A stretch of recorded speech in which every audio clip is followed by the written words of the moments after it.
Episode की शुरुआत में लीजी को लग रहा होता है कि उसने बैड डीमन के ऊपर अटैक करते हुए उसकी जान ले ली है, इसलिए वो वहाँ पर प्रिंसेस का शुक्रिया कर रहा होता है यहाँ पर उसकी मदद करने के लिए। और उन दोनों ने अपनी पावर का इस्तेमाल करते हुए यहाँ पर बैड डीमन को खत्म कर दिया। लीजी तो जैसे ही प्रिंसेस को देखता है वो उसे देखते ही रह जाता है, क्योंकि वो उसे बहुत ही ज्यादा सुंदर दिखाई दे रही थी। श्याओकी वहाँ पर आने के बाद लीजी से कह रहा था, मास्टर आपको ये प्रिंसेस कैसी दिखाई दे रही है ना, एकदम ज्यादा सुंदर। आपके तो देखो बिल्कुल गाल एकदम लाल लाल टमाटर की तरह हो चुके हैं। लीजी यहाँ पर प्रिंसेस को पहचानता नहीं कि असल में वो कौन है, इसलिए वो उसे वहाँ पर अपने बारे में बता रहा होता है। इसलिए प्रिंसेस भी उससे कहती है, मुझे आपसे मिलकर बहुत अच्छा लगा, आप दिल के बहुत ही ज्यादा अच्छे हैं, आपने गरीब लोगों की मदद की और उन्हें अपना खाना दे दिया, ये बात मुझे बहुत ही ज्यादा पसंद आई। जो सारी बातें सुनकर तो लीजी एकदम ज्यादा ही शर्मा रहा था। श्याओकी उससे कह रहा होता है, अरे मास्टर आपके दिल की धड़कन तो बहुत ज्यादा तेज हो चुकी है, कहीं यहाँ पर आपको हार्ट अटैक ही ना आ जाए, इसलिए थोड़ा कंट्रोल करो खुद को। जिसके बाद लीजी वहाँ पर खुद की और ज्यादा तारीफ करना शुरू कर देता है कि मैं तो यहाँ पर सिर्फ गरीबों को खाना नहीं देता बल्कि कमजोरों की मदद भी करता हूँ, ताकि कोई पावरफुल इंसान उनके पास जाकर उन्हें परेशान करने की ना कोशिश कर सके। मैंने अपना पूरा जीवन गरीबों की और कमजोर लोगों की मदद करने में ही गुजार दिया और आगे भी ऐसे ही गुजारना चाहता हूँ। वो सारी बातें यहाँ पर प्रिंसेस को इम्प्रेस करने के लिए कह रहा था। ये सुनकर तो प्रिंसेस उससे इम्प्रेस भी हो जाती है और उससे कह रही होती है, लीजिए आप तो बहुत ही ज्यादा शानदार है, मुझे तो खुद में शर्म आ रही है कि मैं आपके जितना लोगों की मदद नहीं कर पाती हूँ, काश मैं भी आपके जितना लोगों की मदद कर पाती। जिस पर लीजी कहता है, नहीं ऐसी कोई बात नहीं है प्रिंसेस, आप भी तो बहुत ही ज्यादा अच्छे दिल की हैं। सबसे पहले तो आप ही ने शुरुआत की थी गरीबों को खाना बांटने के लिए, उसी को मैंने खत्म किया। जिसके बाद प्रिंसेस वहाँ पर लीजी से पूछ रही होती है, लीजी क्या आप मुझे ये बता सकते हैं कि आखिर ये बैड डीमन आपके पीछे क्यों पड़ गया था, ये तो मुझे बहुत ही ज्यादा खतरनाक दिखाई दे रहा है। जिस पर लीजी कह रहा होता है, अरे ये बहुत लंबी कहानी है, जब मुझे अच्छे से टाइम मिलेगा ना तब मैं तुम्हें शांति से बता दूंगा। हाल फिलहाल तो मैं एक स्पिरिचुअल माउंटेन के पास जा रहा हूँ, वहाँ जाकर मुझे एक छोटा सा काम है, लेकिन मुझे बड़े अफसोस के साथ कहना पड़ रहा है कि जिस जानवर को मैं अपना सवारी बनाकर लेकर आया था उसे तो इस बैड डीमन ने मार डाला। अब मुझे समझ नहीं आ रहा कि मैं यहाँ पर कैसे आगे जाऊंगा। इसलिए प्रिंसेस कह दी, आपको घबराने की जरूरत नहीं है, मैं आपको वहाँ पर ले चलूंगी, आप मेरे लिए एक मेहमान की तरह और मेहमान की खातिरदारी की ही जाती है। उन दोनों के जाने के बाद हम वहाँ पर बैड डीमन को देखते हैं, जो कि अभी तक के मरा नहीं था। वो धीरे धीरे करते हुए वहाँ पर फिर से होश में आ रहा होता है ताकि लीजी और प्रिंसेस का बैंड बजा सके। वो जैसे वहाँ पर आता है, लीजी वहाँ पर अपनी वेपन का इस्तेमाल करते हुए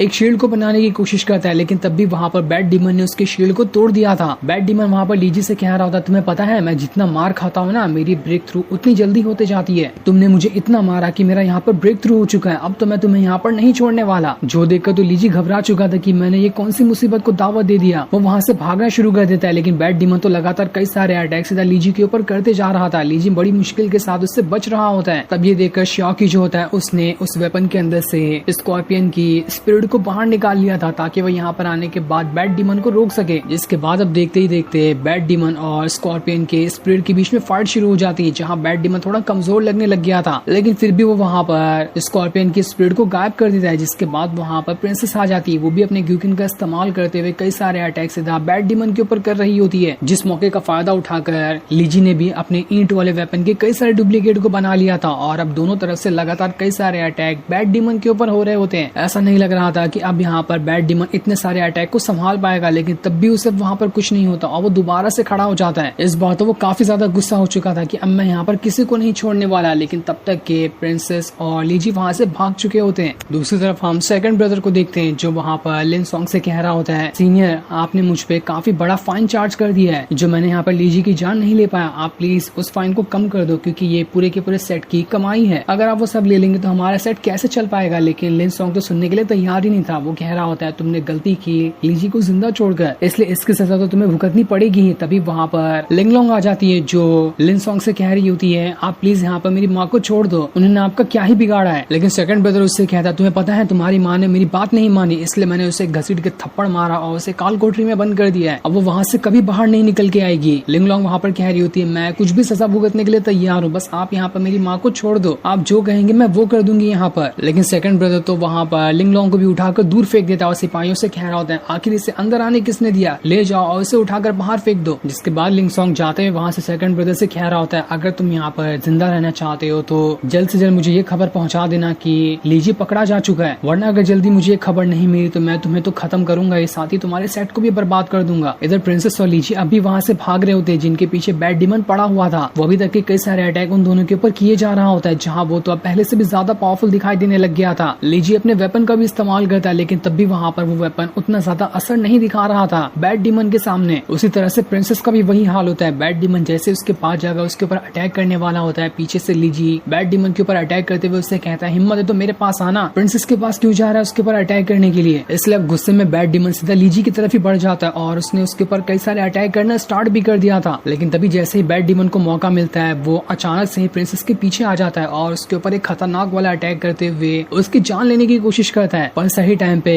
लीजी ने वहां पर आकर प्रिंसेस की तो जान बचा ली थी, लेकिन बैड डीमन का पूरा हाथ लीजी के पीठ के आर पार हो गया होता है। इस वजह से तो लीजी एकदम ज्यादा इंजर्ड हो चुका था। ऐसा लग रहा था कि अब वो यहाँ पर मारा ही जाएगा। वो वहाँ पर बेहोश होने लगता है और जैसे लीजी वहाँ पर बेहोश होता है वो खुद को किसी अलग ही वर्ल्ड के अंदर पाता है। लीजी यहाँ पर आने के बाद एकदम ज्यादा हैरान था कि मैं कैसी जगह पर आ गया, यहाँ पर ये है क्या? मुझे तो कुछ भी समझ नहीं आ रहा। क्या मैं मर चुका हूँ? मर गया तो मैं मरने के बाद यहाँ पर आ गया क्या? तब वहाँ पर शियाओकी आता है जो लीजी से कह रहा होता है देखो तुमने यहाँ पर बहुत बड़ी गलती की, अपनी जान दांव पे लगाकर। इससे तुम मारे भी जा सकते थे। अब यहाँ पर जल्दी से जल्दी तुम्हें रिपेयर करना पड़ेगा ताकि तुम्हारी सारी पावर रिकवर हो सके, उसके बाद तुम यहाँ पर ठीक होगे, वरना तो तुम मारे भी जा सकते हो। लीजी को आसपास कई सारे ऑरा के गोले दिखाई देते हैं। शियाओकी कह रहा होता है इन सभी को अपने अंदर संभालो जिस वजह से तुम्हारी पावर रिकवर होने लगेगी। इसलिए लीजी वहाँ पर सारे के सारे ऑरा को अपने अंदर समाना शुरू कर देता है ताकि जल्द से जल्द वो वहाँ पर होश में आ सके। इधर हम बैड डीमन को देखते हैं जो प्रिंसेस से कह रहा होता है देखो तुम्हारा साथी तो मर गया, अब तुम्हारी बारी है, मैं तुम्हें भी जिंदा नहीं छोड़ने वाला, तो चलो जल्दी से अब मरने के लिए यहाँ पर तैयार हो जाओ। पर जैसे वो उसके ऊपर अटैक करते हुए उसकी जान लेता वहाँ पर प्रिंसेस का जनरल आ गया होता है जिसने तो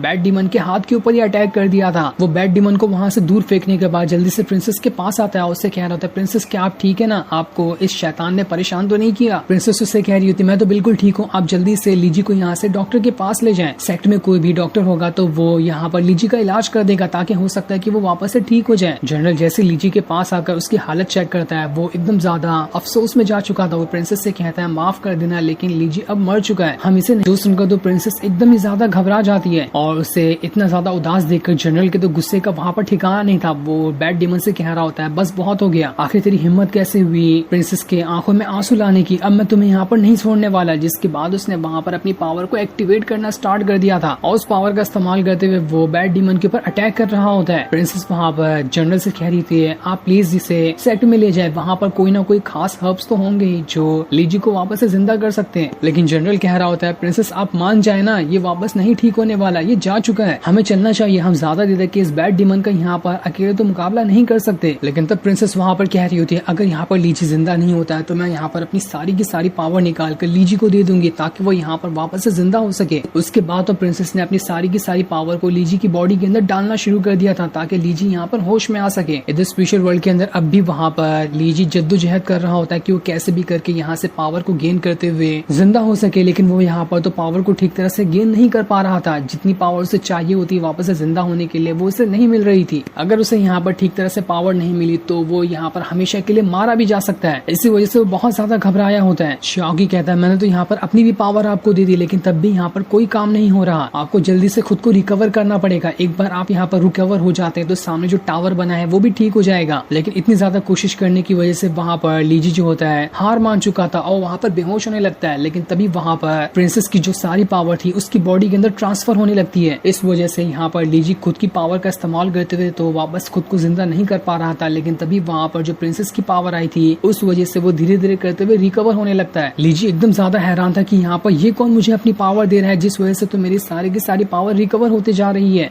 इसलिए लीजी तुरंत वहाँ पर खड़ा हो जाता है और फिर से उसने वापस से पावर को गेन करना स्टार्ट कर दिया था ताकि वह यहाँ पर उस टावर को ठीक कर सके। प्रिंसेस की पावर के साथ तो लीजी को यहाँ पर पूरा जोश आ गया होता है और जैसे वो यहाँ पर इस बार पावर को गेन करने की कोशिश करता है वो यहाँ पर इनफाइनाइट तरीके से पावर को गेन कर पा रहा था। ऐसा लग रहा था कि वो अब तो जल्द से जल्द होश में आ ही जाएगा। इधर प्रिंसेस को अब भी बहुत ज्यादा अफसोस हो रहा होता है कि मैंने तो अपनी सारी पावर लीजी को दे दी लेकिन तब भी यहाँ पर होश में क्यों नहीं आया। तो वहीं बैड डीमन प्रिंसेस और उसके जनरल से कह रहा होता है तुम लोग यहाँ पर कितना भी नाटक क्यों ना कर लो, ये ना ही ये होश में आएगा और ना ही तुम यहाँ से जा सकते हो, मैं सभी को यहाँ पर खत्म कर दूंगा। जनरल कह रहा होता है तू खत्म करेगा, देखता हूँ ना तू क्या ही कर सकता है। जिसके बाद वो अपनी पावर को एक्टिवेट करते हुए बैड डीमन की तरफ ही बढ़ने लग गया था। इधर प्रिंसेस की हालत पूरी तरह से खराब हो जाती है, उसके मुंह से तो खून भी आने लग गया था क्योंकि उसने सारी की सारी पावर लीजी को दे दी थी। लेकिन अभी तक के वहाँ पर लीजी को होश नहीं आया था। प्रिंसेस वहाँ पर एकदम ज्यादा उदास हो गई होती है कि अब मैं यहाँ पर लीजी को कैसे होश में ला सकती हूँ, उसने मेरे लिए यहाँ पर अपनी जान गंवा दी और मैं यहाँ पर तो इसे होश में नहीं ला पा रही। तो वहीं हम लीजी को देखते हैं जिसने आखिरकार इतनी ज्यादा प्रिंसेस की पावर का इस्तेमाल करते हुए उस टावर को दोबारा से बना लिया था जिस वजह से तो वहाँ का नजारा एकदम ज्यादा सुंदर हो गया होता होता है वो जगह बिल्कुल खूबसूरत बन चुकी थी। ये देखकर तो लीजी भी हैरान रहता है कि ये जगह कितनी ज्यादा सुंदर थी, लेकिन मेरे मरने की वजह से ये पूरा खंडर बन चुका था। यानी कि अब मुझे कुछ भी यहाँ पर होगा ये जगह उतनी ज्यादा बर्बाद होती जाएगी, और जितना मैं खुद की पावर को गेन करते जाऊंगा ये जगह उतनी ही ज्यादा सुंदर बनती जाएगी। जिसके बाद वहाँ पर लीजी का वेपन आ जाता है, जिसकी भी पावर वहाँ पर और ज्यादा बढ़ चुकी थी, और उस वेपन ने भी अपना ब्रेक थ्रू कर लिया था। वो अपनी सारी की सारी पावर लीजी के अंदर ट्रांसफर करना शुरू कर देता है, जिस वजह से तो लीजी को जितनी भी चोटें लगी थी वो भी पूरी तरह से रिकवर हो जाती है। और अब यहाँ पर लीजी एकदम ठीक हो चुका था, वो यहाँ पर दोबारा से जिंदा होने के लिए तैयार होता है। शाओकी वहाँ पर लीजी से कहता है तुमने जब यहाँ पर इतनी ज्यादा पावर को गेन किया तो तुम हेवनली बुक के अंदर से कोई भी एक टेक्निक को ले सकते हो जो तुम्हारी आगे चलकर मदद करेगा फाइट करने में। ये सुनकर तो लीजी एकदम ज्यादा खुश हो जाता है कि चलो मुझे यहाँ पर एक टेक्निक भी मिल गई और मैं दोबारा से जिंदा भी होने वाला हूँ, ये तो बिल्कुल कमाल ही हो गया। यहाँ पर शाओकी बताता है जब तुम इस टेक्निक का इस्तेमाल करोगे ना तब वो जो बैड डीमन है तुम्हारे सामने खड़ा तक भी नहीं हो पाएगा, तो फाइट करने की तो दूर की बात है। इसलिए जल्दी से होश में आ जाओ और उस बैड डीमन का वहाँ पर खेल खत्म कर दो, इससे पहले कि वो प्रिंसेस को भी ना नुकसान पहुंचा दे। इससे शाओकी वहाँ से दोबारा होश में आने के लिए तैयार हो जाता है। जो सीन दिखाते ही ये एपिसोड यहीं पर एंड हो जाता है।